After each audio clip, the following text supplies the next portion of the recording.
touch.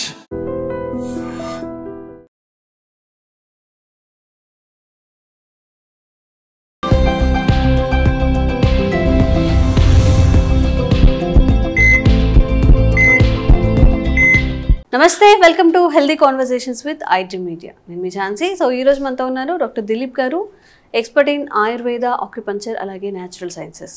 మరి bad cholesterol ఈ word ఎప్పుడైనా విన్నారా? మనం అన్ని టెస్టులు చేయించిన తర్వాత గుడ్ కొలెస్ట్రాల్, బ్యాడ్ కొలెస్ట్రాల్ అని చెప్పి కొన్ని మెజర్మెంట్స్ ఇస్తూ ఉంటారు వాళ్ళు, ఎంత పర్సంటేజ్ ఉంది అని చెప్పి.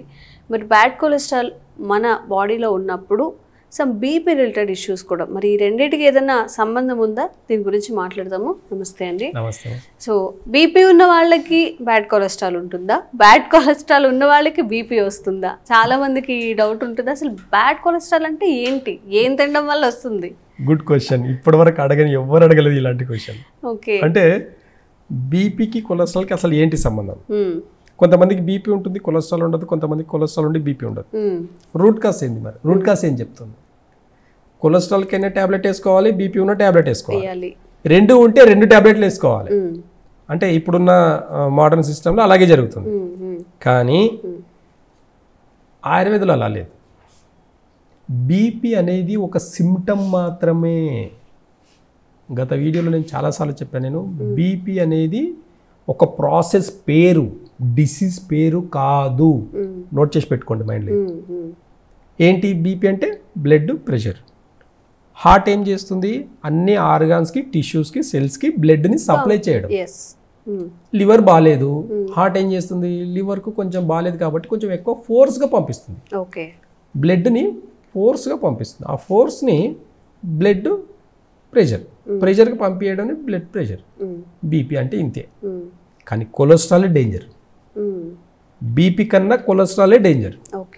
అంటే కొలెస్ట్రాల్ అంటే ఏంటి? హార్ట్కి వెళ్ళే దారిలో ఎక్కడైనా ఒక్కొక్క సెల్లు ఎక్కడైనా ఒక నర్వస్ సిస్టంలో, హార్ట్కి వెళ్ళే ఒక బ్లడ్ వెజిల్స్లో ఎక్కడైనా కొంచెం వీక్నెస్ ఉన్నప్పుడు ఏమవుతుందంటే ఒక్కొక్క సెల్లు ఒక దగ్గర జామ్ అవ్వడం వల్ల అక్కడ స్టోరేజ్ అనేది కొద్దిగా ఒక్కొక్క సెల్ అనేది అక్కడ బ్లడ్ సెల్ అనేది డెడ్ టిష్యూగా మారిపోతుంది అనమాట. ఆ లోపల ఒక్కొక్కటిగా, అంటే ఒక్క రోజులో జరిగే ప్రాసెస్ కాదు. 1 to 5 years వరకు మనం బాగా spicy food, oil food, junk food తిన్నప్పుడు జరిగే ప్రాసెస్ ఇది. అంటే బాడీలో జరుగుతుంది. అక్కడక్కడ మజిల్స్లో, టెండన్స్లో కూడా బ్లాకేజెస్ ఉంటాయి. కానీ హార్ట్కి వెళ్ళే దారిలో ప్యూర్ బ్లడ్ సప్లై జరిగే ప్రాసెస్లో ఎక్కడైనా కొలెస్ట్రాల్ ఏర్పడ్డప్పుడు అది హార్ట్ రిలేటెడ్గా ప్రాబ్లమ్, అంటే హార్ట్కి స్ట్రోక్ వచ్చే ప్రమాదం ఎక్కువ ఉంటుందని చెప్పేసి భయపడతారు. దానికి ఏం చేస్తారు? ప్రధానంగా ఒక నర్వస్ సిస్టమ్, ఒక ఎగ్జాంపుల్గా చెప్తాను. ఒక పైప్లో వాటర్ని పంప్ చేయడం ఎలా ఉంటుంది, ప్లస్ ఆయిల్ని పంప్ చేయడం ఎలా ఉంటుంది. ఒక 3 HP మోటార్ని కింద ఉన్న వాటర్ని పైన ఒక 5 floors ఎక్కియాలంటే 3 HP మోటార్ సరిపోతుంది. అదే కింద ఉన్న ఒక ఆయిల్ ట్యాంక్ని, ఒక ఆయిల్ని కనుక పైకి పంపించాలంటే 10 HP మోటార్ కావాలి. అంటే ఆ మోటార్ కెపాసిటీ కూడా కావాలి. ఎందుకంటే అక్కడ ఆయిల్ ఉంది, థిక్గా ఉంది కాబట్టి అక్కడ ఎయిర్ ఫోర్స్ అనేది చాలా ఎక్కువ కావాలి. అదే వాటర్ అనుకోండి, లైట్ వెయిట్ ఉంటుంది, ఈజీగా ప్రాసెస్ అనమాట. అంటే 3 HP మోటార్కి సరిపోతుంది అనమాట. కాబట్టి మన హార్ట్ కూడా అదే పని చేస్తుందండి. ఎక్కడైనా కొలెస్ట్రాల్ కన్నా జామ్ అయింది అని అంటే ఖచ్చితంగా దాన్ని మెల్ట్ చేసుకునే దానికి ఆయుర్వేదంలో మంచి రెమెడీస్ ఉంటాయి. కానీ ఈ ఎందుకు వస్తుంది కొలెస్ట్రాల్, అసలు ఎందుకు వస్తుంది? అసలు అందరికీ ఫస్ట్ వచ్చే డౌట్ అదే కదా. ప్రాబ్లం ఎక్కడ వస్తుంది అని అంటే 1 to 5 years, 1 to 10 years వరకు జంక్ ఫుడ్ తిన్నా, ఆయిల్ ఫుడ్ తిన్నా, అంటే కొన్ని ఎక్కువ స్పైసీ ఫుడ్, నాన్ వెజ్ ఎక్కువ తినడం, దాంట్లో స్పైసీస్ అంటే కెమికల్స్ ఫుడ్. ఈ కెమికల్స్ అంతా కూడా మోషన్లో కొంత బాడీలో ఉండడం వల్ల నాన్ వెజ్ తినే వాళ్ళని చూస్తే కొంతమంది ఒబేస్గా ఉంటారు, స్లిమ్గా, చాలా తక్కువ మంది కొంచెం ఒబేస్గా ఉంటారు. ఒబేస్గా ఉండడమే ఒక్కటే కాకుండా సన్నగా ఉండే వాళ్ళకు కొలెస్ట్రాల్ ఉంటుంది. నాకేంటంటే అసలు చాలా ఫిట్గా ఉంటాను, నేను చాలా బాగుంటాను, కానీ కొలెస్ట్రాల్ ఉన్నాయని అంటారు కొంతమంది. రీజన్ ఏంటంటే బాడీ నర్వస్ సిస్టమ్ వేరు, ఇంటర్నల్ నర్వస్ సిస్టమ్, రేడియల్ ఆర్టరీలో ఉండే నర్వస్ సిస్టమ్ వేరు. ఈ రేడియల్ ఆర్టరీలో ఎప్పుడైతే కొలెస్ట్రాల్ కన్నా ఒకవేళ ఫామ్ అయింది అంటే అది హార్ట్కి రిలేటెడ్గా ప్రాబ్లం. ఎక్కడైతే మామూలుగా మజిల్స్, టెండన్స్లో బ్లాకేజెస్ వచ్చిందని అంటే అవి కొన్ని జాయింట్స్లో ప్రాబ్లమ్స్, బ్యాక్ పెయిన్స్ రావడము, ఈ నీ పెయిన్స్ రావడము, నెక్ పెయిన్ రావడం, బాడీలో ఎనీ పెయిన్, అది మజిల్ రిలేటెడ్గా వచ్చే పెయిన్లో కూడా బ్లాకేజెస్ ఉంటాయి. అక్కడ కూడా కొలెస్ట్రాల్ ఫ్యాట్ ఫామ్ అయ్యి కొలెస్ట్రాల్ ఫామ్ అయ్యి బ్లడ్ సర్క్యులేషన్ ప్రాపర్గా జరగకుండా చేస్తుంది. కాబట్టి ప్రధానంగా దీనికి ఫుడ్ ఒక డైట్ ఖచ్చితంగా అవాయిడ్ చేయాల్సింది ఏంటి అంటే ఆయిల్ ఫుడ్, ప్లస్ రెండవది నాన్ వెజ్. ఇప్పుడు హెవీ మీట్. ఆయిల్ అన్నప్పుడు మనకి గానుగ నూనెలు వాడినా కానీ ప్రాబ్లం వస్తుందా, లేకపోతే ఈ రీఫైండ్ ఆయిల్స్ వల్ల వస్తుందా? అయితే రీఫైండ్ ఆయిల్ అనేది కెమికల్ ప్రాసెస్. ఈ గానుగది ఏదైతే తీసుకుంటామో అది ప్యూర్ ఆయిల్ అయినప్పటికీ కూడా మనం ఆయిల్లో ప్రాబ్లం రావు. అప్పుడు దాంట్లో వేసే మసాలాలో ప్రాబ్లమ్స్ వస్తాయి. కొంతమంది అందుకే ఇప్పుడు చాలా కాస్ట్లీ అయినా సరే ఆలివ్ ఆయిల్ అంటే అలాంటివన్నీ వాడుతుంటారు. ఆ ఆయిల్లో ప్రాబ్లం రాదు. అప్పుడు మీరు రీఫైండ్ ఆయిల్ వాడినా ప్లస్ మీరు గానుగ నూనె వాడిన ప్రాబ్లమ్స్ అనేటివి మనం వేసే మసాలాలో ప్రాబ్లమ్స్ వస్తాయి. కొంతమంది మసాలా వేయనప్పుడు రీఫైండ్ ఆయిల్ వాడతారు, మసాలాలు ఏం వేసుకోరు. ఇప్పుడు ఎగ్జాంపుల్ ఒక బ్రాహ్మణ్స్ తీసుకుందాం, చాలా సాత్విక్ ఫుడ్ తీసుకుంటారు వాళ్ళు, కానీ రీఫైండ్ ఆయిల్ వాడతారు, అయినా కొలెస్ట్రాల్ పెరుగుతాయి. కొంతమంది హై ఎడ్యుకేటెడ్, కొంతమంది నాలెడ్జ్ ఉండే వాళ్ళు ఏం చేస్తారు, అరే రీఫైండ్ ఆయిల్ మంచిది కాదు, గానుగ నూనె వాడు, గానుగ నూనె వేసుకొని మసాలాలు వేసుకుంటారు. ఏదో ఒక తప్పు మాత్రం ఖచ్చితంగా చేయడం వల్ల వచ్చే ప్రాబ్లమ్స్ ఇవన్నీ. కాబట్టి రెండు కూడా చాలా కాన్షియస్గా మనము ఒక డైట్ని ప్లాన్ చేసుకుంటే ఎలాంటి ప్రాబ్లమ్స్ రావనేది నేచర్ చెప్తుంది. అంటే గానుగ నూనెతో పాటు మసాలాలు కూడా తగ్గించినప్పుడు ఆ బాడీ ఉండే ఫంక్షన్ కూడా డైజెషన్ సిస్టమ్ కూడా చాలా ఫాస్ట్గా ఉంటుంది, ఈజీగా డైజెషన్. అంటే ఇప్పుడు ఈ మసాలాల గురించి మాట్లాడుకున్నట్లయితే మామూలుగా అల్లం వెల్లుల్లి, దాల్చిన చెక్క, మిరియాలు ఇవన్నీ ఇండివిడ్యువల్గా ఏదైనా డిసీజ్ ఉన్నప్పుడు క్వాంటిటీ రూపంలో తీసుకోండి, బెనిఫిట్ అవుతుంది అంటాము. దాన్ని మసాలాలు ఫ్రై చేసి దాంట్లో ఉన్న మంచి గుణాలన్నీ పోయిన తర్వాత ఆ స్పైసెస్ని తింటున్నాం, దానివల్ల మళ్ళీ కొలెస్ట్రాల్ లేకపోతే ఈ బ్యాడ్ థింగ్స్ జరుగుతున్నాయి, అంతే కదండి. అంటే ఒక ఇంగ్రీడియంట్ వల్ల వచ్చే బెనిఫిట్స్ అన్ని పోతున్నాయి, మనకి టేస్ట్ మాత్రం మిగులుతుంది అల్టిమేట్ గా. ఓకే, అంటే ఈ టేస్ట్ కి ఇంపార్టెన్సే కదా అందరు తినేది. అవును, అందుకే కదా చాలా మంది 90% డిసీజ్ రావడానికి రూట్ కాస్ ఏంటంటే టేస్టే.